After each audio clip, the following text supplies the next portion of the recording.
Start. Hello students, যারা এখন class 9-এ পড়ছো তাদের অ্যালজেব্রার 5.7 এক্সারসাইজের ফার্স্ট একটা ভিডিও আমি দিয়েছি দুদিন আগে। সেখানে 1 থেকে শুরু করে 7 নম্বর অঙ্ক অবধি ছিল। আমি কথা দিয়েছিলাম বাকি অঙ্কগুলো একটা ভিডিওতে দেব। তো আজকে তার সেকেন্ড পার্ট, অর্থাৎ এখানকার আজকে হচ্ছে পার্ট 2, এই এক্সারসাইজের পার্ট 2।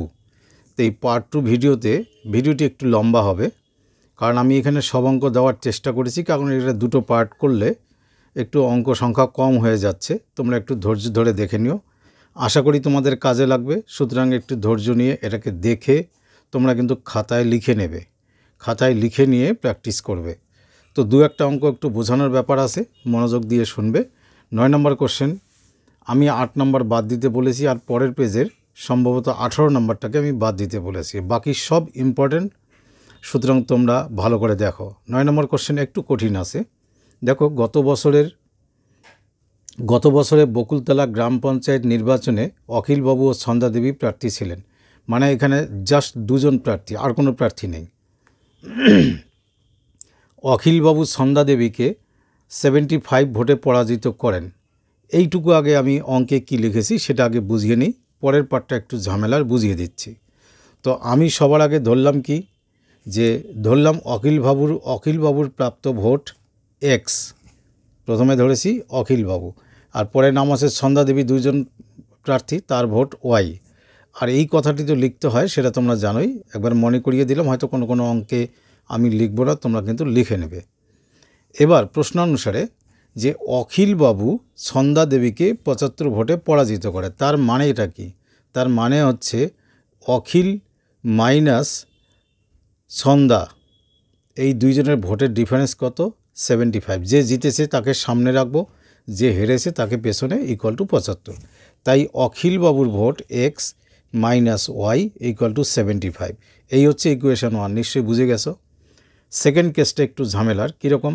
অখিলবাবুকে যারা ভোট দিয়েছেন তাদের 20% যদি ছন্দাদেবীকে ভোট দিতেন, তো অখিলবাবুকে ভোট দিয়েছেন, আমরা ধরেছি অখিলবাবুর ভোট সংখ্যা কত? এক্স। তো এক্সের 20%, আমি ব্যাপারটা এখানে আলাদা করে বুঝিয়ে দিচ্ছি। এক্সের 20% কথার অর্থ কি? 20x/100। তাহলে অখিলবাবুর যদি এই ভোটার সংখ্যা ছন্দাদেবীকে দেন, তাহলে অখিলবাবুর এতগুলো ভোটার কমে যাবে, আর ছন্দাদেবীর আবার এই নাম্বার অফ ভোটার বেড়ে যাবে, কারণ এরা ছন্দাদেবীর দিকে শিফট করলেন। সেই জন্য দেখো সেকেন্ড কেসে কী লিখছি, দ্বিতীয় ক্ষেত্রে ছন্দাদেবীর প্রাপ্ত ভোট সংখ্যা, ছন্দাদেবীর ভোট আমরা ধরেছিলাম ওয়াইটি, তার সঙ্গে অখিলবাবুর এই ভোটারগুলো শিফট করে গেল, তাহলে ওয়াইয়ের সঙ্গে প্লাস করব, ওয়াই প্লাস 20x/100। আবার তখন অখিলবাবুর ভোট কমে গিয়ে তখন প্রাপ্ত ভোট কত হবে? ছিল এক্স, কমে গেল এই সংখ্যাটা 20x/100, তাই মাইনাস করলাম। তাহলে এক্স থেকে 20x/100 তোমরা যদি লসাগু করো দেখবে কত হবে? 80x/100। তাহলে এখন ছন্দাদেবীর ভোট হলো এটা, অখিলবাবুর ভোট হলো এটা। এবং এখানে দ্বিতীয় ক্ষেত্রে দেখা গেল ছন্দাদেবী জিতে গেছেন কত? 19 ভোটে। তাহলে এবার নিশ্চয়ই ছন্দাদেবীর ভোট মাইনাস অখিলের ভোট ইকুয়াল টু 19 হবে। তো এই ছন্দাদেবীর ভোটটা আমি আগে লিখেছি। দেখো, এই যে ছন্দাদেবীর ভোট যেটা আমরা বের করলাম সেটা লিখলাম আগে। এটাকে কি লিখলাম? এক্ষেত্রে শর্তানুসারে ছন্দাদেবীর ভোট মাইনাস অখিলবাবুর এই ভোট ইকুয়াল টু 19 ভোট। তো প্রথম সমীকরণটা দেখো ইজি আছে, X minus Y equal to 75, ওটা 1 নং। এটা একটু সলভ করতে হবে। কী করব? প্রথমে আমি এই ব্র্যাকেটটা তুলে দেবো। ব্র্যাকেটের সামনে প্লাস সাইন থাকায়, এই যে সামনে প্লাস সাইন থাকায় ব্র্যাকেট তুললে কোনো সাইন চেঞ্জ হয় না। তার মানে কী হবে? ওয়াই প্লাস 20x/100, তাই করেছি। আর এটা এমনি লিখেছি। আমি 100 কাটতে পারতাম, কাটিনি কেন? দেখবে তোমরা যদি 100 নিচে রেখে কাজ করো ক্যালকুলেশন ইজি হয়। এই দুটো 100 থাকার জন্য, আর এই ওয়াইয়ের নিচে কত আছে? 1। তাহলে 1 আর দুটো 100 মিলে লসাগু 100। যেহেতু এখানে 1 আছে, ওয়াই দিয়ে 100, এই ওয়াইকে দিয়ে 100-এর গুণ হয়ে 100 ওয়াই, আর এখানে নিচে 100, তার মানে উপরের সংখ্যাগুলো এমনিই বসবে। তাহলে 20x মাইনাস 80x। তো 20x মাইনাস 80x মানে কি? Minus 60x। আর এখানে 100 ওয়াই ছিল, আর নিচে 100 ছিল, এখানে 19 ছিল। এবার মজার জিনিস দেখো, একটু ক্যালকুলেশন শর্ট করার বুদ্ধি দেখো। এখানে 100 এখানে 60 একটা 10 আমরা কমন নিতে পারি। কমন নিলে এটা হয়ে গেল 10y আর 60টা হয়ে গেল 6x। এই 10-এর 0 আর 100-এর 0 কাটলাম, তাহলে উপরে কি থাকলো 10y মাইনাস 6x। ঠিক তাই লিখেছি 10y মাইনাস 6x, আর এই 10 দিয়ে যদি বজ্রগুণন করি 19কে 190। এই দুটো ইকুয়েশন এখন সলভ করেছি। সলভ করার ক্ষেত্রে আমি অল্প বলছি, বেশি বললে ভিডিও লম্বা হয়ে যাবে। অল্প বলছি কীরকম দেখো, এখানে x আর y একটা একটা করে আসে, আর এখানে x আছে 6টি, y আছে 10টি। এই y মিলানোর জন্য যদি 1 নংকে 10 দিয়ে গুণ করি, এই যে দেখো 1 নংকে গুণ করেছি কত দিয়ে, 10 দিয়ে। এই 10টাকে মার্ক করে রাখবে। আর 2 নং তো গুণ করব না, এটার সংখ্যা ঠিক রাখবো, তাই এটাকে 1 দিয়ে। তাহলে 1 নংকে 10 দিয়ে গুণ করলে 1 নং ছিল x minus Y equal to 75। তাকে 10 দিয়ে গুণ করলে 10x minus 10y equal to 75-এর ক্ষেত্রে 10 দিয়ে গুণ করলে 750। আর এই 2 নংকে তো কোনো কিছু দিয়ে গুণ করি নেই, যা 1 দিয়ে গুণ করেছি, মানে কোনো পরিবর্তন আমি রাখিনি। তাহলে কি হবে, সেটা মাইনাস 6x। এবার লেখার ক্ষেত্রে এই 6xকে আগে লিখলাম, 10yকে পরে লিখলাম, কারণ y বরাবর y লিখলাম। তো 10y কাটবে। যখন চিহ্ন দুটো আলাদা হয় তখন যোগ করতে হয়, আর চিহ্ন দুটো যদি সেম হয় তখন বিয়োগ করতে হয়। এটা আগেও বলেছি এবং তোমরা অনেকে বুঝে গেছো। তো যোগ করলে আমরা 10x আর 10y আর 10y কাটবো। কাটলে এখানে থাকবে প্লাস 10x, তার থেকে মাইনাস 6x করলে থাকবে 4x। আর এই দুটোই যোগ চিহ্ন আছে এখানে আর এখানে, দুটো যোগ করে পাচ্ছি 940। তাহলে x ইকুয়াল টু কী লিখবো, এই 4 এখান থেকে নিচে আসবে। এটা 4 দিয়ে কাটলে 235 হয়, সেটা তোমরাও নিজেরাও দেখবে। আমার ভুল হতে পারে, কাটাকাটি দেখে নিও। তাহলে এক্সের ভ্যালু পেলাম আমরা 235। 1 নং সমীকরণটা কিন্তু এরকম ছিল, তাই 1 নং সমীকরণ থেকে পাই x minus Y equal to কী ছিল, 75। তো আমরা এবার কি করব, এক্সের জায়গায় 235 বসাবো, মাইনাস ওয়াই ইকুয়াল টু 75। তাহলে মাইনাস ওয়াই যদি বাদিকে রাখি, 75-এর দিকে 235 মাইনাস হয়ে যাবে। 75 থেকে 235 মাইনাস করলে বড়টার সামনে মাইনাস চিহ্ন, তাই মাইনাস। তাহলে minus Y equal to minus 160। এবার তাহলে কী হবে, মাইনাস মাইনাস দুই দিক থেকে উঠে যাবে, তবে কখনো পেন দিয়ে কাটবে না, তখন মনে মনে মাইনাস উঠিয়ে দিয়ে লিখবে ওয়াই ইকুয়াল টু 160। তাহলে ওয়াই পেলাম আমরা 160, আর এক্স পেয়েছিলাম 235। এক্সটা ধরেছিলাম অখিলবাবুর ভোট, এটা ধরেছি সন্ধ্যাদেবীর ভোট। জাস্ট ওটাকে ভাষায় লিখে এরকম মার্ক করে উত্তর লিখে দেবে। এবার 10 নম্বর কোশ্চেনে চলে আসো। কোশ্চেনটা পড়ি আগে। রফিকদের আয়তাকার মেঝের দৈর্ঘ্য 2 মিটার এবং প্রস্থ 3 মিটার বৃদ্ধি করলে, দৈর্ঘ্য যদি 2 মিটার বাড়াই, প্রস্থ যদি 3 মিটার বাড়াই, তাহলে ক্ষেত্রফল 75 মিটার বাড়বে। এই সকল ক্ষেত্রফলের অঙ্কের টেকনিকটা দেখে নাও। তোমরা কি করবে, আগে আয়তাকার মেঝের দৈর্ঘ্য ধরে নিলে x মিটার, আর প্রস্থটা ধরলাম কত, y মিটার। তাহলে ক্ষেত্রফল কত, ক্ষেত্রফল ইকুয়াল টু তোমরা জানো দৈর্ঘ্য গুণন প্রস্থ, তার মানে মেঝের ক্ষেত্রফল ইকুয়াল টু দৈর্ঘ্য গুণন প্রস্থ মানে xy বর্গমিটার। এটা নর্মাল জিনিস লিখে নিলে। প্রথম শর্তে বলছে যদি দৈর্ঘ্য 2 মিটার বাড়ে মানে প্লাস, আর প্রস্থ যদি তখন 3 মিটার বাড়ে মানে প্লাস, তাহলে তখন ক্ষেত্রফল কি, এই যে বর্ধিত দৈর্ঘ্য ইন্টু বর্ধিত প্রস্থ, দৈর্ঘ্য গুণন প্রস্থ ক্ষেত্রফল। সেই ক্ষেত্রফল বলেছে কি, পূর্বের যে ক্ষেত্রফল আছে তার থেকে 75 বর্গমিটার বেশি। তাহলে পূর্বের ক্ষেত্রফল আমরা করে রেখেছিলাম xy, তার সঙ্গে প্লাস করলাম 75। এবার যদি এটা গুণ করি তাহলে এরকম আসবে, তোমরা গুণফলটা দেখে নিও। এখানে আসবে xy, এখানে 3x, এখানে 2y প্লাস 6 ইকুয়াল টু এদিকে xy প্লাস 75। তো আমি এই xy আর এই xy দুই দিক থেকে কাটতে পারি। দুই দিকে সেম জিনিস সেম সাইন হলে কেটে দেওয়া যায়। বাকি থাকবে 3x প্লাস 2y, তাই লিখলাম। আর এই 6টাকে আমি ওইদিকে নিয়ে গেলে মাইনাস হবে। 75 থেকে 6 মাইনাস করলে 69। এটা আমাদের 1 নং সমীকরণ। দ্বিতীয় শর্তটা কি বলেছে আমি একটু বই থেকে পড়ে তোমাদের বুঝিয়ে দিচ্ছি। বইয়ে বলেছে দৈর্ঘ্য 2 মিটার হ্রাস মানে 2 মিটার কমে গেছে, লক্ষ্য করো কমে গেছে মানে মাইনাস করেছি, কিন্তু প্রস্থ 3 মিটার বৃদ্ধি, প্রস্থ কিন্তু 3 মিটার বাড়িয়েছে। তখন যে পূর্বের ক্ষেত্রফল তার থেকে ক্ষেত্রফল বেড়ে গেছে কত, 15 বর্গমিটার। তাহলে এটা দৈর্ঘ্য গুণন প্রস্থ ক্ষেত্রফল, এটা পূর্বের ক্ষেত্রফলের থেকে 15 বর্গমিটার বেশি হয়েছে। আবারও এটাকে গুণ করে পেয়েছি আমি এখানে এক্স ওয়াই, এখানে 3x মাইনাস 2y মাইনাস 6 গুণ আমি শেখাবো না, কারণ তোমরা অনেকবার গুণ শিখেছো বা রাফে করে দেখবে। আর এদিকে থাকছে এক্স ওয়াই প্লাস 15। এবার এই এক্স ওয়াই আর এক্স ওয়াই কাটলাম, এইটুক জায়গায় থাকলো 3x মাইনাস 2y, আর এই 6 মাইনাস আছে এদিকে গিয়ে প্লাস হলো, তাহলে 15 আর 6 21। তাহলে এই যে সমীকরণটা আমি পেলাম, আর আগে একটা সমীকরণ পেয়েছি এটা, তাহলে তোমরা দেখো এই দুটো সমীকরণ একটু চেষ্টা করলে তোমরা সলভ করতে পারবে। তা আমি শুধু এখানে লিখে রাখছি ডু ইয়োরসেলফ, তাতেই ভিডিও অনেক বড় হয়ে যাবে। এবার এটা সমীকরণটা যখন সলভ করবে, করে কোশ্চেন দেখবে কি বলেছে। বলেছে রফিকের মেজের দৈর্ঘ্য ও প্রস্থ নির্ণয় করি। আলাদা করে দৈর্ঘ্য এক্সের মান যা আসবে সেটা লিখবে দৈর্ঘ্য এত, এক্সের মানটাই হলো দৈর্ঘ্য, আর ওয়াইয়ের যে মান আসবে সেটা হলো প্রস্থ। যেভাবে উত্তর লেখা আমি শেখাচ্ছি ঠিক সেভাবেই লিখবে। 11 নম্বর কোশ্চেন, এটা পরের পৃষ্ঠায় আছে। কোশ্চেনে বলা আছে দেখো, বলে মেরি ঈশানকে বলল তোমার টাকার 1/3 অংশ আমায় দাও। 1/3 আমায় দাও মানে 1/3 অংশ আমায় দাও, তাহলে আমার 200 টাকা হবে। তাহলে এখানে কে আছে? মেরি এবং ঈশান। তো মেরির টাকাটা আমি ধরলাম কত? এক্স টাকা, আর এই যে ঈশানের টাকা ধরলাম কত? ওয়াই। তো মেরি বলেছে ঈশানকে যে ঈশান, এই যে ঈশানকে মানে তোমার টাকার 1/3 মানে ওয়াই টাকার 1/3 অংশ মানে ওয়াই/3 টাকা। বলছে তোমার থেকে এই টাকাটা আমাকে দাও, তাহলে আমার 200 টাকা হবে। তো মেরি বলেছে এই কথাটা, মেরির আগের থেকে আসে এক্স টাকা, আর ঈশানের কাছে নিল ওয়াই/3 টাকা। দেখো এক্স প্লাস ঈশানের কাছে ওয়াই/3 নিয়ে ওর টাকা কত হলো? 200 টাকা বলেছে এই কথাটা। এবার আমি কি করেছি, এর নিচে একটা 1 ধরে 3 দিয়ে লসাগু করে তারপরে 3 দিয়ে বজ্রগুণ করে একবারে লিখেছি। এটা একবারে লেখা যায়, কিভাবে লেখে আমি টেকনিকটা বলি। তোমরা করবে কি, যদি এখানে সিঙ্গেল নাম্বার থাকে 3 দিয়ে এটা গুণ করবে 3x, আর 3 দিয়ে এটা ওয়াই এর নিচে 3 আছে মানে ওয়াই একা বসবে প্লাস ওয়াই, আর 3 দিয়ে বজ্রগুণ করলে 200। যদি বুঝতে না পারো এটাকে নিচে 1 ধরে লসাগু করে পরের লাইনে আসবে।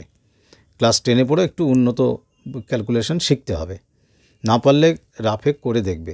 দ্বিতীয় ক্ষেত্রে বলেছে, গল্পটা দেখো এখানে কি বলছে, ঈশান মেরিকে বললে। এবার ঈশান মেরিকে বলেছে যে তোমার টাকার অর্ধেক, মেরির অর্ধেক, মেরির টাকা ছিল এক্স টাকা, তার অর্ধেক মানে কত? x/2 টাকা।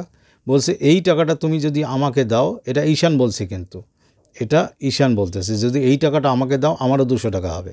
তো ঈশানের ছিল ওয়াই টাকা, ও মেরির কাছ থেকে নিল x/2 টাকা, নেওয়াতে এর হলো 200 টাকা। এবারও আগের মতো করে আমি সলভ করে এটা পেয়েছি 2y plus x equal to 400। এই 2 দিয়ে 200কে গুণ করলে 400, তার মানে এক্সটা যদি আমি সামনে লিখি x plus 2y equal to 400। এবার আমি এই দুটো সমীকরণকে সমাধান করেছি। তোমাদের আমি সমাধানের এই কাহিনী বলছি না, কারণ সময় অনেকটা লেগে যাবে, তোমরা একটুখানি দেখে নিও। সমাধান করে এক্সের ভ্যালু আসে 160, সেইটাকে যদি 2 নং সমীকরণে বসাই, এই যে 2 নং সমীকরণ এক্সের ভ্যালু বসালাম। কেন 2 নংয়ে বসালাম? 2 নংয়ে এক্স একা আছে, সুতরাং এই ভ্যালুটা বসিয়ে আমার ক্যালকুলেশনের সুবিধা হবে। এই ট্রিক্সগুলো মাথায় লাগাবে। তার মানে 2y ইকুয়াল টু 160 ওইদিকে গেল, এইভাবে ক্যালকুলেট করে y ইকুয়াল টু 120 আসলো। তো এক্সের ভ্যালু যেটা এসেছিলো আমাদের 160, এটা মেরির টাকা, আর ওয়াইয়ের ভ্যালু 120, এটা হলো ঈশানের টাকা। বাস উত্তরটা লিখে দেবে। 12 নম্বর কোশ্চেন বলছে, আজ দাদা আর কিছু বন্ধুরা, মানে দাদা এবং তার বন্ধু সবাই মিলে একসাথে মেলায় যাবে। তাই আমার দাদু তাদের কিছু টাকা সমানভাবে ভাগ করে দিল, মানে ইকুয়ালি ডিস্ট্রিবিউট করেছে। দেখছি যদি 2 জন বন্ধু কম থাকতো তবে প্রত্যেকে 18 টাকা পেত। এইটুকু আগে শুনে নাও, 2 জন বন্ধু যদি কম থাকতো প্রত্যেকে 18 টাকা পেত।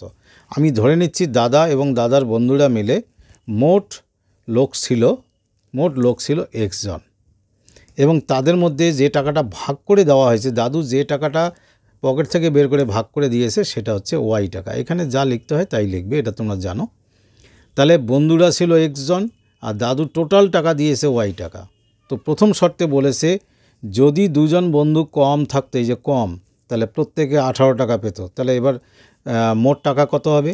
x-2 জন বন্ধু হলো কমে, এবং তাতে প্রত্যেকে কত পাবে? 18। তাহলে এটা দিয়ে যদি এটাকে আমরা গুণ করি তাহলে মোট টাকা পাবো যেটা দাদু দিয়েছিল কত টাকা? ওয়াই টাকা। এবার 18 দিয়ে এটা গুণ করলে 18x - 36 ইকুয়াল টু এখানে থাকলো ওয়াই।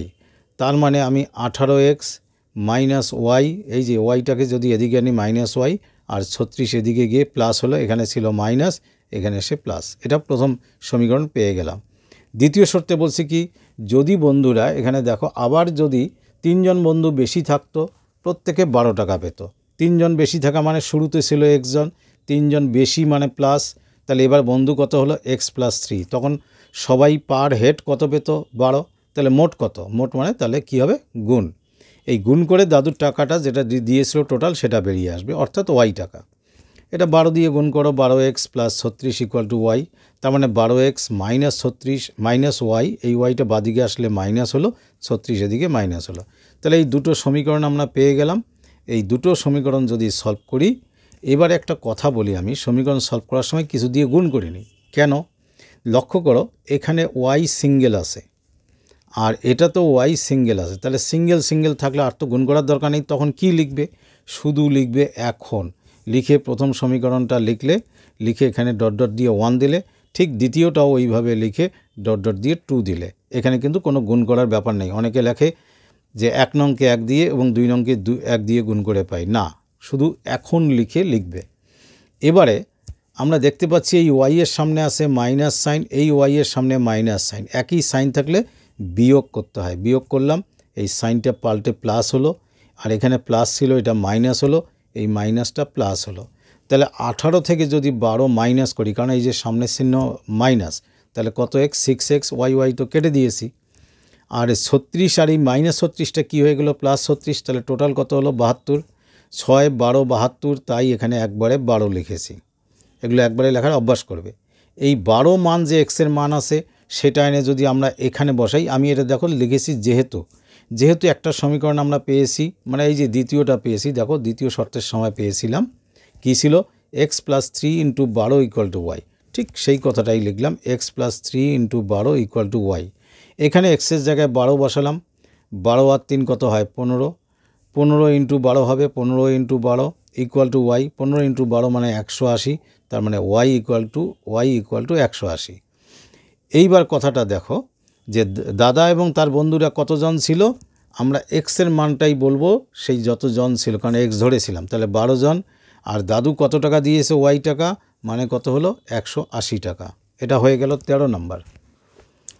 বলেছে আমার দাদার একটি থলিতে 1 টাকার মুদ্রা আর 50 পয়সার মুদ্রা মিলে 350 টাকা আছে। এই অঙ্কটা খুব মনোযোগ দিয়ে শুনবে। এই কতগুলো 1 টাকার কয়েন আছে আর কতগুলো আছে 50 পয়সার কয়েন, এদের মোট মূল্য ছিল 365 টাকা। একটি 1 টাকার কয়েনের মূল্য তো 1 টাকাই, আর একটি 50 পয়সার মূল্য কত টাকা, ½ টাকা, ঠিক কি না? 1 টাকার একটা কয়েনের মূল্য 1 টাকা, কিন্তু একটি 50 পয়সার কয়েনের মূল্য ½ টাকা। তা আমি ধরেছি 1 টাকার কয়েন বা মুদ্রা ছিল এক্সটি, আর 50 পয়সার কয়েন বা মুদ্রা ছিল ওয়াইটি। তাহলে এক্সটি 1 টাকার কয়েনের, একটি 1 টাকার কয়েনের মূল্য যদি 1 টাকা হয়, এক্সটির মূল্য কত হবে x টাকা, আর একটি 50 পয়সার মুদ্রার কয়েনের মূল্য যদি ½ টাকা হয়, তাহলে ওয়াইটির মূল্য কত হবে y/2 টাকা, মানে ওয়াই এর ½ টাকা। তাহলে মোট তার ব্যাগে যে মুদ্রাগুলো ছিল সেটা হলো মোট এই টাকা, সেটা বলেছে কত টাকা ছিল 350 টাকা। এটা তো বুঝলে একটু সহজভাবে, পরের পার্টটা ঝামেলার। তো 2 দিয়ে এটা এক্সকে গুণ করলে 2x, আর এটা ওয়াই একা থাকবে, আর 2 দিয়ে 350কে গুণ করলে 700, এটা 1 নং সমীকরণ পেলাম। দ্বিতীয় ক্ষেত্রে কি বলেছে, এইবার মনোযোগ দিয়ে শুনবে তোমরা। কি বলেছে, আমার বোন, ওখানে কোশ্চেনে দেখো যে আমার বোন ওই টাকার থলি থেকে 1/3 50 পয়সা বের করে নিল, যতগুলো 50 পয়সার কয়েন ছিল তার 1/3 বের করে নিল, অর্থাৎ 50 পয়সার কয়েন ছিল ওয়াইটি, তার 1/3 বের করা মানে y/3টি কয়েন 50 পয়সার কয়েন বের করে নিল। তাহলে 50 পয়সার কয়েন কি হলো, কমে গেল না? তাহলে y - y/3 কমে এটা দাঁড়ালো। একটা করে বুঝে নাও। আর এই যে যতটি 50 পয়সার কয়েন, মানে y/3টি কয়েন যে বের করেছে, এতটি আবার 1 টাকার কয়েন ঢুকিয়ে দিয়েছে ব্যাগে। তাহলে 1 টাকার কয়েন এতটা বেড়ে গেল। তাহলে 1 টাকার কয়েন আগে ছিল এক্সটি, এবার বাড়লো y/3টি, তাই প্লাস করলাম। তাহলে এগুলো সব হচ্ছে 1 টাকার কয়েন, এগুলো সব হচ্ছে 50 পয়সার কয়েন। 1 টাকার কয়েনের প্রতিটির মূল্য 1 টাকা, তাই 1 দিয়ে গুণ করলাম, আর প্রতিটি 50 পয়সার মূল্য হাফ টাকা, তাই হাফ দিয়ে গুণ করলাম। এই লাইনটা খুব মনোযোগ দিয়ে দেখবে আমি যা যা বললাম। এইবার আমি ব্র্যাকেট উঠিয়ে দেব। 1 দিয়ে গুণ করলে তো এগুলো যা আসে তাই হলো, আর হাফ দিয়ে গুণ করলে এটা হবে y/2, আর এই যে y/3কে হাফ দিয়ে গুণ করলে y/6 ইকুয়াল টু এদিকে থাকছে 400। এবার 3, 2, 6 লসাগু হলো 6, 6 দিয়ে xকে গুণ করলে 6x, 3 দিয়ে 6কে ভাগ করলে 2, 2 দিয়ে yকে গুণ করলে 2y। এভাবে যাই হোক এই ক্যালকুলেশন করেছি। এখানে দেখো 2y আর 3yটা প্লাস আসে, তো দুটো মিলে কত 5y, আর y আসে মাইনাস। 5y থেকে একটা y গেলে কত থাকে 4y, আর এখানে 6x, 6 দিয়ে 400কে গুণ করলে 2400। এখানে একটা কাজ করেছি, আমি দেখতে পাচ্ছি দুই জায়গার থেকে 2 কমন যায়, নিলাম, তাতে এটা ছোট হয়ে এলো 3x, এটা হলো কি 2y, আর এদিকে 2400। এই 2 দিয়ে যদি আমি ওই পারে ভাগ করি 2400কে, কত হবে 1200। তাই এটা ঘাবড়ে যাবে না, ছোট হয়ে গেল 3x প্লাস 2y, আর 2400 2 দিয়ে ভাগ করাতে হলো 1200। এটা 2 নং সমীকরণ হলো। আর 1 নং সমীকরণ তো তোমাদের এরকম ছিলই। তো এই দুটোকে সমাধান করলে 1 টাকার মুদ্রা আর 50 পয়সার কয়েন এর সংখ্যা বেরিয়ে যাবে। তো আমি দেখো 1 নংকে কী দিয়ে গুণ করেছি 2 দিয়ে, আর 2 নংকে গুণ করেছি 1 দিয়ে। তারপরে এরকম তো আসবে, তোমরা দেখবে, ধীরে ধীরে দেখে নিও। আর এক্সের ভ্যালু 200 এলো, সেটাকে যদি আমি 1 নংয়ে বসাই তাহলে দেখতে পাবো এখানে দেখো ক্যালকুলেশন করতে করতে y এর ভ্যালু 300। তাহলে 1 টাকার মুদ্রার সংখ্যা ছিল 200টি, আর 50 পয়সার মুদ্রার সংখ্যা ছিল 300টি। ঠিক সেই কথাটি আমি এখানে লিখে উত্তর লিখে দিয়েছি। উত্তর অবশ্যই লিখবে ক্লিয়ারভাবে, এবং উত্তরটাকে সবসময় এরকম করে আন্ডারলাইন করবে।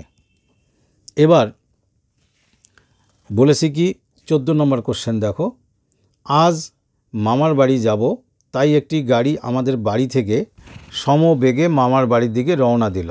যদি গাড়ির গতিবেগ ঘন্টায় 9 কিমি বেশি হতো তাহলে ওই পথ অতিক্রম করতে 3 ঘন্টা কম লাগতো। এইটুকু আগে বুঝে নাও। ধরলাম গাড়ির যে স্বাভাবিক সমবেগ ছিল সেটাকে ধরলাম x কিলোমিটার প্রতি ঘন্টা, আর এই গতিবেগে যদি গাড়ি ওই গতিবেগেই চলে তাহলে মামার বাড়ি যেতে টাইম লাগে y ঘন্টা। তাহলে মামার বাড়ির দূরত্ব কত? দূরত্ব ইকুয়াল টু গতিবেগ ইন্টু সময়। তা আমরা গতিবেগ ধরেছি x, সময় ধরেছি y, তাহলে দূরত্ব কত হবে xy কিলোমিটার। এখানে আবার ঘন্টা লিখবে না, দূরত্ব কিলোমিটারে হয়। তা এবারে ফার্স্ট শর্তে বলেছে যদি গাড়ির গতিবেগ 9 কিমি বেশি হতো, তা আগে গতিবেগ ছিল x, এবার 9 বেশি হলে +9 ইন্টু তখন সময় 3 ঘন্টা কম লাগতো। তাহলে গতিবেগ আর সময়কে গুণ করলে কি ওই মামার বাড়ির দূরত্বই বেরোবে। সেই দূরত্বটা কত ছিল xy। এবার যদি এটা গুণ করি আমি, x আর y গুণ করে এখানে xy আসবে, তারপরে x দিয়ে 3কে গুণ করলে -3x, 9y -27 equal to xy। মজার জিনিস দেখো, xyটা এই যে বাঁ দিকের xy ডান দিকের xy কেটে গেল, তো এখানে এই পার্ট আর 27 ওই দিকে গেল। -3x plus 9y equal to 27। একটা জিনিস লক্ষ্য করো, এখান থেকে -3 আমি কমন নিতে পারি, নিলে এটা x থাকবে, প্লাসটা হয়ে যাবে -3y ইকুয়াল টু 27। -3কে এদিক থেকে তুলে দিলে এখানে গুণ আছে, এখানে এসে ভাগ হবে। 3 দিয়ে 27কে কাটলে 9, কিন্তু এই মাইনাসটা 9-এর সামনে বসে কত হবে সমীকরণটা দেখো -9। তার মানে x - 3y ইকুয়াল টু -9। দ্বিতীয় শর্তে বলছে যদি গতিবেগ ঘন্টায় 6 কিমি কম হতো তাহলে সময় কিন্তু 3 ঘন্টা বেশি লাগতো। তাহলে এটা গতিবেগ ইন্টু সময় ইকুয়াল টু দূরত্ব। এটাকেও ঠিক ওইভাবে আগের মতো করে আমি ক্যালকুলেশন করেছি। এখানে 3 কমন নিয়েছি, x - 2y ইকুয়াল টু 6 হয়েছে। এবারে এই দুটো সমীকরণকে যদি তোমরা সমাধান করো তাহলে তোমরা এই যে দেখো ধীরে ধীরে এখানে দেখে নাও সমাধানটা। সমাধান করতে গিয়ে y এর মান 15 আসছে। সেই 15 যদি এই সমীকরণে আমি বসিয়ে দিই তাহলে এখানে 45 হবে, সেটা 9-এর সঙ্গে এদিকে আসবে। 45 এখানে মাইনাস আছে, এখানে প্লাস হলো, এটা প্লাস হয়ে এলো, 45 মাইনাস করলে এটা 36। তো এখন প্রশ্ন হচ্ছে মামার বাড়ির দূরত্ব, যেটা আমরা দূরত্ব আগে লিখে রাখছি, তোমরা প্রথম দিকে দেখে নাও। দূরত্ব ছিল xy কিমি। তাহলে দূরত্ব বের করতে গেলে x এর ভ্যালু 36 আর y এর ভ্যালু 15 গুণ করে 540। এটা কিন্তু দূরত্ব বেরোলো। এটা উত্তর লেখার সময় একবারে লিখব। অতএব গাড়ির গতিবেগ ছিল 36 কিলোমিটার পার ঘন্টা, কারণ x এর ভ্যালু 36, আর মামার বাড়ির দূরত্ব দেখো লিখেছি 540, যেটা এখানে বের করলাম। 15 নম্বর কোশ্চেন, বলছে 2 অঙ্কের একটি সংখ্যা, মোহিত এমন একটি 2 অঙ্কের সংখ্যা লিখবে যেটি তার অঙ্কদ্বয়ের সমষ্টির 4 গুণ অপেক্ষা 3 বেশি। 2 অঙ্কের সংখ্যা যেখানে সংখ্যাটি অঙ্কদ্বয়ের সমষ্টির 4 গুণ অপেক্ষা 3 বেশি। 2 অঙ্কের সংখ্যা একটা উদাহরণ বলি, তোমরা নিচু ক্লাসে করেছো, ধরো 75। এইটাকে বলা হয় এককের অঙ্ক আর এটাকে বলা হয় দশকের অঙ্ক। তো দশক আর এককের অঙ্ক বাস্তবে লিখতে হয় এই রকম 10 গুণন দশকের অঙ্ক প্লাস 1 গুণন এককের অঙ্ক। দেখো এটা 75 হবে, 7 10 70 যোগ 5 একে 5 ইকুয়াল টু 75। তো মূলত যদি আমার এই 7 আর 5 জানা না থাকে, তাই যদি আমি দশকের অঙ্কটা x ধরি, এককের অঙ্ক যদি y ধরি, তাহলে সংখ্যাটি কেমন হয়ে যাবে? সংখ্যাটি হবে এই যে 10x প্লাস y। তার মানে এখানে দশকের অঙ্ক হচ্ছে কি x আর এককের অঙ্ক কি হচ্ছে y। এটা কিন্তু মাথায় রাখবে, অতটা লিখতে হবে না, এটা লিখলেই হবে। তো যাই হোক, এটা মিটিয়ে দিচ্ছি আমি। এবার দেখো, তো প্রথম শর্তে বলছে যে সেই সংখ্যাটির নিজে কীরকম? অঙ্ক দুটির যোগফল, অঙ্ক মানে দশকের অঙ্ক x আর এককের অঙ্ক y, এই যোগফলের এই যে 4 গুণ অপেক্ষা 3 বেশি মানে প্লাস 3। এই যে যোগফলের 4 গুণ তার থেকে 3 বেশি, বেশি মানে কি লিখেছি? প্লাস। এবার এটা দেখো কিছুই না, 4 দিয়ে এটাকে গুণ করে যদি এই x আর yগুলোকে বাদিকে নিয়ে আসি, 10x থেকে 4x বিয়োগ করলে 6x, y থেকে 4y মাইনাস করলে থাকে 3y, আর এখানে একটা 3 পড়ে থাকে, 3 লিখলাম। তো এটার সবটাকেই দেখো তোমরা 3 দিয়ে উভয় পক্ষে ভাগ করতে পারো। 3 দিয়ে এটাকে ভাগ করলে কি হবে? 2x, 3 দিয়ে এটা ভাগ করলে কি হবে? y, 3 দিয়ে ভাগ করলে কি হবে? 1। তো এখানে তোমরা লিখতে পারো 3 দিয়ে উভয় পক্ষে ভাগ করে পাই, কথাটা লিখতে পারো, না লিখলেও আজকাল খুব একটা সমস্যা হয় না। দ্বিতীয় শর্তটা কি বলেছে? যে দ্বিতীয় শর্তটা আমি একটু পড়ে নেই বই থেকে। সংখ্যাটির অঙ্ক দুটি স্থান বিনিময় করলে যে সংখ্যা হয়, স্থান বিনিময় করে এই সংখ্যা আমি পেয়েছি। সংখ্যাটা ছিল 10x প্লাস y, যদি জায়গা শিফট করে নেই, ইন্টারচেঞ্জ করি, তাহলে কেমন পাবো? 10y plus x। বিনিময় করে যে সংখ্যা হয় সেটা এই সংখ্যা। সেটা কি? সেটা বলছে পূর্বের সংখ্যার থেকে 18 বেশি। তা পূর্বের সংখ্যা ছিল 10x প্লাস y, তার থেকে 18 বেশি। ঠিক এখানে দেখো সমীকরণটা সমাধান করেছি, 10x বাদিকে নিয়ে এসেছি। এবার আমি করেছিটা কি, যাতে তোমাদের এই ছোট এক্সটা নেগেটিভ না হয়, তার জন্য করেছি কি, একটা জিনিস খেয়াল করো, এখানে সময় দাও। এই পুরো সেটটাকে আমি বাদিকে লিখেছি, দেখো পুরো সেটটা বাদিকে, আর এই পুরো সেটটা ডান দিকে, তাতে নেগেটিভ সাইনটা আসবে না। আর পুরো সেট যদি চেঞ্জ করা হয় কোনো দিন তাতে সাইন পাল্টায় না। এইবার 10xের পাশে যদি আমি এই x মাইনাস করি, কত থাকে? 9x। আর এই y থেকে যদি 10y মাইনাস করি থাকে -9y, আর 18কে ওই দিকে নিয়ে গেলে কি থাকে? -18। দেখো সবটাকেই 9 দিয়ে ভাগ করা যায়। এটাকে 9 দিয়ে ভাগ করলে শুধু x, 9 দিয়ে ভাগ করলে শুধু y, এটাকে 9 দিয়ে ভাগ করলে -2। এইভাবে প্রথম সমীকরণ পেলাম। এবার তো যথারীতি দুটো সমীকরণে এই যে এখানেও সিঙ্গেল y আছে আর এখানেও দেখছি সিঙ্গেল y আছে, তাই এখন লিখে সমীকরণ দুটোকে উপর নিচ করে লিখে এই y দুটো সেম সাইন থাকার জন্য কি করলাম? আমি বিয়োগ করলাম। বিয়োগ করলে y দুটো কাটবে, আর 2x থেকে x গেলে একটা x থাকবে। ও এখানে 1 আছে, এখানে -2টা +2 হলো, তাই 3 হলো। x যখন 3 পেয়ে গেলাম একবার, এই সমীকরণে বসিয়ে y আমরা কত পেলাম? 5। তার মানে x পেলাম কত? 3, y কত পেলাম? 5। সংখ্যাটা ছিল কি? 10x plus y। তো 10 ইন্টু এক্সের জায়গায় 3, y এর জায়গায় 5, 3 10 30, আর 5 কত হলো সংখ্যাটি? 35। ঠিক এটাই আমি এখানে করে দেখিয়েছি। 16 নম্বর অঙ্ক। তো বলছে 2 অঙ্কের একটি সংখ্যা, যেটাকে আমরা ধরলাম কত? 10x plus y। বলছে এদের অঙ্ক দুটির যোগফল, এই যে x প্লাস y এর যোগফল 14। প্রথম শর্ত হয়ে গেল। পরের শর্ত বলছে কি, যদি সংখ্যাটি থেকে, মাথায় রাখবে এই গোটাটার নাম সংখ্যা, আর যখন বলি আমরা অঙ্ক তখন হচ্ছে x আর y হলো অঙ্ক, এটা গোটাটার নাম কিন্তু সংখ্যা, আর এটা হলো অঙ্ক। যেমন 75 একটি সংখ্যা, আর এর অঙ্কগুলি কি কি?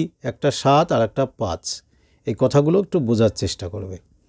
আচ্ছা, এখান থেকে বলছি 29 বিয়োগ করলে তার অঙ্ক দুটির মান সমান হয়। তা আমি আগে 29 বিয়োগ করে দেখি কি পাই। এটা ছিল আমার সংখ্যা, তার থেকে 29 মাইনাস করলাম। তো এই 29কে আমি ইচ্ছাকৃত এখানে -30 আর এখানে +1 লিখলাম। দেখো -30 আর +1 সলভ করলে -29 হয়। এই যে এটা মিলে গেল। লাভ কি আমার, এই দুটো থেকে আমি 10 কমন নেব, কারণ সংখ্যা লিখতে হয় কত করে, 10x + y দিয়ে। তো একটা 10 আনার জন্য 10-এর গুণিতক হিসাবে এখানে 30 লিখলাম। আর এটা থেকে একটা 1 আমি কমন নিতে পারি। তাহলে এবার দেখো সংখ্যাটা 10x + 1y, যেভাবে আমি সংখ্যা লেখার কথা বলছি সেরকম হলো। তাহলে এককের ঘরে অঙ্ক কত হলো, তাহলে এবার নতুন সংখ্যার এককের ঘরে অঙ্ক হলো x - 3, আর এটা হলো দশকের ঘরের অঙ্ক হচ্ছে x - 3, আর এককের ঘরের অঙ্ক হলো কত আমার, এটা এই যে লাস্টে এটা 1 ইন্টু যেটা y + 1। শর্তে বলেছে এই অঙ্ক দুটি সমান হবে, মানে তাই আমি দ্বিতীয় শর্তানুসারে অঙ্ক দুটিকে সমান দিয়েছি, এই অঙ্কটা আর এই অঙ্কটাকে। এবার y বাদিকে আনো, 3কে এদিকে গেলে এটা 4 হয়ে গেল। তো এবারেও সমাধান হচ্ছে y মিল আসে জন্য আমি এখন কথাটা লিখছি। এটা কেটে টেটে যা দেখো এখানে তোমরা দেখতেই পাচ্ছ কত আসলো, 9। এক্সের মান 9, সেটা যদি x + y = 14 ঘরে বসিয়ে দেই তাহলে y এর মান 5। তাহলে প্রথমটি হলো 9, পরেরটি হলো 5, মানে দশকের অঙ্ক 9, এককের অঙ্ক 5। সংখ্যাটি এখানে দেখো বসিয়ে দিয়েছি, নো ডাউট কত হবে, 95। এবার 17 নম্বর অঙ্ক বলছে যে রমত চাচা নৌকা নিয়ে স্রোতের অনুকূলে 6 ঘন্টায় 30 মাইল। তোমরা এই মাইলটাকে না কিলোমিটার ধরে করবে, এখন মাইল ওয়ার্ড চলে না, থাকলে মাইল লিখবে, কোনো সমস্যা নেই। 30 মাইল গিয়ে ওই পথ স্রোতের প্রতিকূলে 10 ঘন্টায় ফিরে এলো। তা স্রোতের প্রতিকূলে, স্রোতের অনুকূলে মানে স্রোত যেদিকে যাচ্ছে প্রথমবার নৌকাও উনি সেই দিকে নিয়ে যাচ্ছেন। তাই এই যাওয়ার সময় কত, টোটাল ডিস্টেন্সটা কত ছিল, ডিস্টেন্সটা ছিল আমাদের এখানে 30 মাইল, মানে 30 কিলোমিটার। এটা যাওয়ার সময় তার টাইম লাগলো মাত্র 6 ঘন্টা। আবার এখান থেকে এই জায়গা থেকে আবার উনি ফিরে এখানে আসতে সময় লাগলো 10 ঘন্টা। কেন ফেরার সময় টাইম বেশি লাগলো, স্রোতের উল্টা দিকে আসতে হয়, তার গতিবেগ একটু কমবে। তো এই অঙ্কগুলো করতে হয় কী করে, ধরলাম স্থির জলে, যদি স্থির জল হতো তখন নৌকার গতিবেগ x কিলোমিটার প্রতি ঘন্টা, আমি কিলোমিটার ইউজ করেছি, তোমরা চাইলে মাইল ইউজ করতে পারো। আর স্রোতের নিজের একটা বেগ থাকে, সেটাকে ধরলাম y। তো যখন স্রোতের অনুকূলে নৌকা যায়, অনুকূল মানে স্রোত যেদিকে নৌকাও সেই দিকে, তখন স্রোতের বেগটা আমরা যোগ করে নিই, এখানে খেয়াল করবে যোগ করে নিয়েছি, এই যে x + y করেছি। আর প্রতিকূলে মানে স্রোতের বিরুদ্ধে যখন যাবে তখন স্রোতের বেগটা মাইনাস করে দিতে হবে, বাদ দিতে হবে, x - y। তা স্রোতের অনুকূলে তার যেতে টাইম কত লেগেছিল, 6 ঘন্টা। তাহলে এই 6 ঘন্টার এটা হচ্ছে গতিবেগ, অর্থাৎ এটা সময় আর গতিবেগ। তো আমি তো বলেছি সময় ইন্টু গতিবেগ যদি গুণ করা যায়, একটু আগে মামার বাড়ির অঙ্কটার সময় কি আসলো তখন, দূরত্ব। তাহলে ঘন্টা ইন্টু গতিবেগ গুণ করে এখানে গতিবেগের এই দূরত্বটা কত আসে, 30 কিলোমিটার। আবার প্রতিকূলের গতিবেগ x - y, তখন সময় লেগেছে 10। তাহলে 10 দিয়ে এটা গুণ করলে আসবে কত, 30। দেখো 1 নং সমীকরণে 6 যদি আমি এদিকে নিয়ে যাই কি হবে, 5।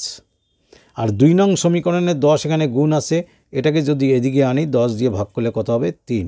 তাই লিখে খুব স্বাভাবিক একটা সমাধান, এটা তোমরা নিশ্চয়ই দেখলেই পারবে। এখানে একটু দেখে নিও, বুঝে নিও। তাহলে এখানে এক্সের ভ্যালু আসছে আমার 4, আর ওয়াই এর ভ্যালু আসছে আমার কত, 1। তা এক্সটাকে ধরেছিলাম স্থির জলের নৌকার গতিবেগ, ঠিক এখানে তাই লেখা হয়েছে, স্থির জলের নৌকার গতিবেগ 4 কিলোমিটার প্রতি ঘন্টা, আর স্রোতের নিজের বেগ 1 কিলোমিটার প্রতি ঘন্টা। এবার 19 নম্বর অঙ্ক। 19 নম্বর অঙ্ক একটু ধৈর্য ধরে শোনো, দুটো অঙ্ক দেখলেই তোমাদের সুবিধা হবে। এই দুটো অঙ্ক একটু ঝামেলার আছে। বলা আছে 2 অঙ্কের একটি সংখ্যা, দেখো আমি সংখ্যাটা লিখে নিয়েছি। বলেছে একে তাদের অঙ্ক দুটির যোগফল দিয়ে যদি ভাগ করা যায়, অঙ্ক দুটির যোগফল মানে কোনটা, x + y, এটা দিয়ে ভাগ করব কোনটা, এই সংখ্যাটিকে। দেখো মাঝখানে সংখ্যাটিকে লিখেছি, এটা দিয়ে ভাগ করছি। ভাগ করলে বলছে ভাগফল 6, ভাগশেষ 6 আসে।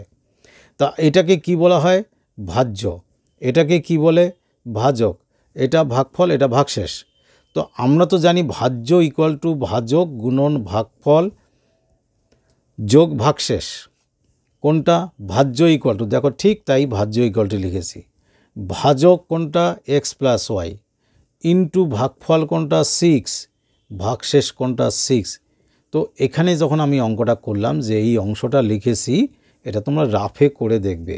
অঙ্ক করার টেকনিক এরকম, যখন মাথায় ঠিক আসছে না তখন নিজের থেকে একদম রাফে যেরকম করে করলে তুমি বুঝতে পারো, সহজ সরল সংখ্যা দিয়ে সেভাবে লিখে এই যে সমীকরণটা কমসে কম গঠন করো।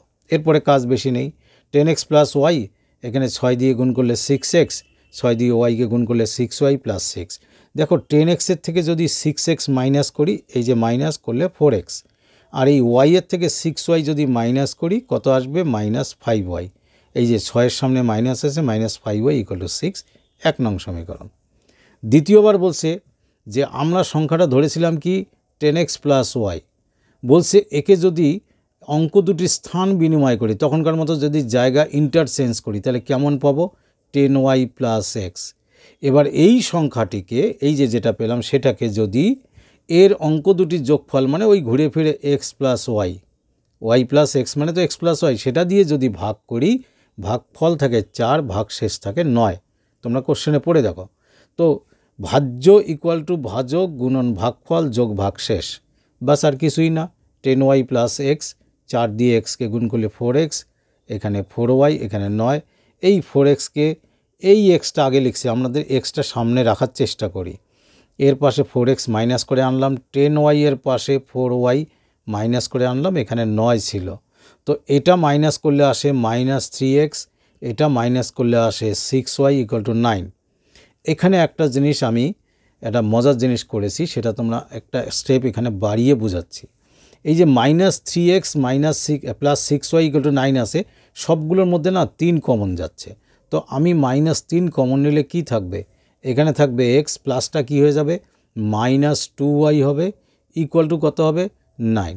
পরে এই -3 দিয়ে 9কে ভাগ করলে কি পাবো, x - 2y = 3 দিয়ে 9কে ভাগ করলে তো 3 হয়, কিন্তু এই মাইনাসের জন্য এখানে কি হবে, -3 পাওয়া গেল। বোঝা গেল কথাটা, এটা -3 পেলাম। তো সেটাই আমি কিন্তু একবারে লিখেছি। তোমরা যদি কেউ যদি একবারে বুঝতে পারো, তাহলে পরীক্ষাতে এরকম লিখলেও সমস্যা নেই। এবারে 1 নং সমীকরণে দেখো, প্রথমে আসে x এর সঙ্গে 4, y এর সঙ্গে 5, কিন্তু এখানে x এর সঙ্গে কেউ নেই, মানে 1 আসে, আর y এর সঙ্গে এখানে কি আসে, 2 আসে। তো এই এক্সটাকে যদি 4 দিয়ে গুণ করি, তাহলে ওই সমীকরণের 4-এর সঙ্গে মিলে যাবে। তাহলে 2 নংকে গুণ করব কত দিয়ে, 4 দিয়ে। এই যে দেখো 2 নংকে 4, 1 নংকে গুণ করব না, মানে 1 দিয়ে। তো 1 নং যা আছে তাই লিখেছি। আর এই যে 2 নংকে 4 দিয়ে গুণ করলে হবে 4x, আর 4 দুগুণ 8y = 3 × 4 = 12। আর এখানে বলার কিছু নেই, ওয়াই এর মান এই করে ক্যালকুলেশন করে 6। সেটাকে যদি আমি 2 নংয়ে বসাই, কেন 2 নংয়ে আসলাম, 2 নংয়ে এক্স আছে সিঙ্গেল, তো এক্সের পাশে বসালে এক্সের ঝামেলা হবে না, সহজ হবে, তাই 2 নংকে চুজ করে বসালাম। x 2y, ওয়াই এর মান 6 বসালাম, 6 দুগুণ 12, ওই দিকে গিয়ে এই মাইনাসটা প্লাস হলো, আগে লিখলাম, এই মাইনাস পেছনে লিখলাম, 9 হলো। সংখ্যাটি ছিল 10x প্লাস ওয়াই। বুঝতেই পারছো, এটা নিয়ে আর কথা বলবো না। লাস্ট অঙ্ক, একটু ধৈর্য ধরে এটা দেখে নাও। কোশ্চেনটা বলেছে কি, যে ফরিদা বিবি কয়েকটি বাক্সে কমলালেবু রাখতে গিয়ে দেখলেন, তিনি যদি প্রত্যেকটি বাক্সে 20টি কমলালেবু বেশি রাখেন, তাহলে 3টি বাক্স কম লাগে। তাহলে প্রত্যেকটি বাক্সে 20টা যদি বেশি রাখেন, তাহলে বাক্স 3টি কম লাগে। এটা কিন্তু লেবু। চলে আসি, কি ধরেছি আমি। ধরলাম প্রতিটি বাক্সে কমলালেবু রেখেছিলেন ওই ফরিদা বিবি কত করে, xটি করে, প্রত্যেকটা বাক্সে xটি করে কমলালেবু রেখেছিল, এবং তাতে বাক্স লেগেছিল কয়টি, ওয়াইটি। তাহলে এবার একটা চিন্তা করো তোমরা, ওয়াইটি বাক্সের প্রত্যেকটিতে এক্সটি করে লেগেছে, তাহলে x × y করলে মোট কমলালেবুর সংখ্যা হবে না? ঠিক তাই, মোট কমলালেবুর সংখ্যা xyt। এবার প্রথম শর্তে বলছে, যদি প্রতিটি বাক্সে 20টি করে কমলালেবু বাড়ানো যায়, প্রতিটি বাক্সে xটি ছিল, এবার 20টি বাড়ালাম, প্লাস করে দিলাম, তখন বাক্স ছিল ওয়াইটি, কম লাগে 3টি, কমিয়ে দিলাম। তাহলে এই যে প্রত্যেক বাক্স ইন্টু বাক্স সংখ্যা, মানে মোট কমলালেবুর সংখ্যা তো আগে আমরা বের করে রেখেছি xy, তাহলে এটাও মোট কমলালেবুর সংখ্যা, এটাও। এইবার যদি এটা গুণ করো, এখানে x আর y গুণ করলে একটা xy আসবে, বাকি গুণটা তোমরা বুঝবে। আর এই xy এখানে আসলো, কেটে দিলাম। তাহলে এখানে পড়ে থাকলো কি, এখানে থাকলো দেখো -3x plus 20y, -3x plus 20y, 60টা এদিকে গিয়ে +60 হলো। আর কিছুই না, সমীকরণটা এরকমই রাখলাম। এটা হচ্ছে কি 1 নং সমীকরণ। দ্বিতীয় শর্তে বলছে যদি প্রতি বাক্সে 5টি কমলালেবু কম রাখা যায়, কম মানে মাইনাস, তখন বাক্স একটি বেশি লাগে, মানে প্লাস করলাম। তাহলে প্রতিটি বাক্সের কমলালেবু ইন্টু বাক্স সংখ্যা করলে মোট কমলালেবুর সংখ্যা, সেটা তো আমাদের কি ছিল XY। এখানেও গুণ করলে এই লাইনটা আসবে, এই XY আর XY কাটলাম, এখানে X - 5Y, তাই লিখলাম ইকুয়াল টু 5টা এদিকে গিয়ে প্লাস হলো। এবার কাকে কী দিয়ে গুণ করেছি তোমরা দেখো, 1 নং সমীকরণকে 1 দিয়ে, 2 নংকে 3 দিয়ে গুণ করে এই পরিস্থিতি আসলো। এই পরিস্থিতিতে যদি আমরা দেখি এই দুটো, এটা আছে মাইনাস, এটা আছে প্লাস, তাহলে যোগ করব। অপোজিট সাইন থাকলে যোগ, কেটে গেল। 20Y থেকে 15Y গেলে 5Y equal to 75, Y equal to 15। তো এটা এখানে যদি X - 5Y ইকুয়াল টু 5 সমীকরণে বসাই, তাহলে X ইকুয়াল টু 80। এবার একটু সমস্যা আছে, মোট কমলালেবুর সংখ্যা আমরা তখন লিখে রাখছি XY, তাই X এর মান 80, Y এর মান 15, তার মানে কত হলো 1200। তোমরা ঝট করে X এর মানটাকে মোট কমলালেবুর সংখ্যা লিখবে না, একবার দেখবে যে মোট কমলালেবুর সংখ্যা আমরা করে রাখছি XY, আর ওই Y এর মানটা ছিল বাক্স সংখ্যা 15টি। ভিডিও অনেক বড় হয়েছে, বেশি কিছু বললাম না। যদি ভালো লাগে লাইক করবে আর কমেন্ট করবে। নেক্সট কোন চ্যাপ্টার তোমাদের খুব দরকার সেটা আমাকে কমেন্টে জানাও, তাহলে সেই চ্যাপ্টার ধরবো। এখানে কিছু অবজেক্টিভ আছে, নিজেরা করবে, না পারলে আমাকে বলবে। পুরো দুটো অবজেক্টিভ 21 আর 22 সম্পূর্ণ বুঝিয়ে দেব।